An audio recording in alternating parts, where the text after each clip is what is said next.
કે જ્યારે અખંડ ભારતને 52 દિવસની અંદર 562 રજવાડા ભેગા કરવાના હતા સાહેબ, અને ત્યારે 52 દિવસની અંદર કેમ ભેગા કરવા, કોની પાસેથી માંગવા? અને ત્યારે ગોંડલ સ્ટેટ, ભાવનગર સ્ટેટ, એવા કેટલાય સ્ટેટ તો એવા હતા કે એનું પોતાનું ચલણ હતું.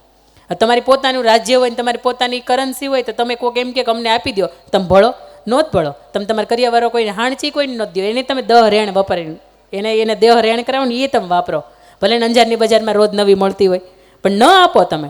ત્યારે કૃષ્ણકુમાર સિંહજીને પાસે સરદાર વલ્લભભાઈ પટેલ જાય છે ને એવું કહે છે કે બાપુ આપ 1800 પાદરના ધણી છો અને સૌથી મોટું રજવાડું તમારું છે. અને સૌરાષ્ટ્રની અંદર ત્યારે 222 જેટલા રજવાડા હતા. તો કે 1800 પાદરના ધણી છો ને તો તમારે તમારું રજવાડું છે ને એને અખંડ ભારત માટે આપવાનું છે ને પહેલી આહુતિ તમારે આપવાની છે. ત્યારે કૃષ્ણકુમાર સિંહજી એક પણ ક્ષણનો વિલંબ કર્યા વિના એક સિગ્નેચર કરી આપે છે ને લખી આપે છે. હગા ભાઈ પાસે એક શેઢો માગવા જાય ને તોય ન આપે. તો સરદાર વલ્લભભાઈ પટેલ પાસે કંઈક એવું તત્વ હતું કે એણે કોઈ રાજાની પાસે ગયા ને એવું કીધું કે આહુતિ આપવાની છે એટલે આપી દીધું. ત્યારે કૃષ્ણકુમાર સિંહજી એવું કહે છે કે તમે હજી થોભી જાઓ ને તો આ જેટલી પણ તમને સત્તા સંપત્તિ દેખાય છે એની અંદર મહારાણીનો કરિયાવરે છે.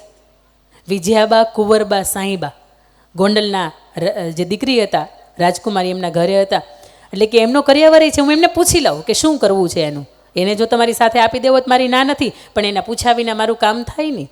એટલે એક નોકરને મોકલાવે છે રાણીવાસની અંદર કે રાણીબા આપણો દેશ આઝાદ થાય છે, આપણું રાજ્ય છે એ જાય છે, અને મહારાજે પૂછાયું છે કે તમારો જે કરિયાવર છે એનું શું કરવાનું છે? અને ત્યારે આ દેશની રાણી, આ દેશની સ્ત્રી, આ દેશની આર્ય નારી, આ દેશની વિરાંગના એવું કહે છે કે આખો હાથી શણગારીને જતો હોય ને તે દિવસે એને શણગાર ઉતારવાના ન હોય, એને આપી દો.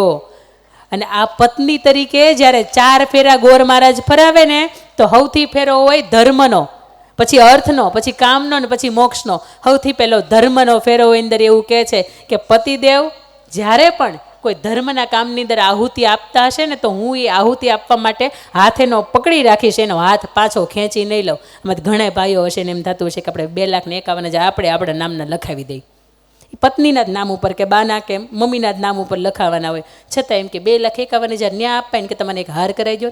એટલે આ બેન બધા એમાં પૈસા લઈ ન લેવાના હોય. ક્યારેક ઘર પરિવાર ધર્મના કામની અંદર આપતા હોય તો આહુતિ આપવાની હોય.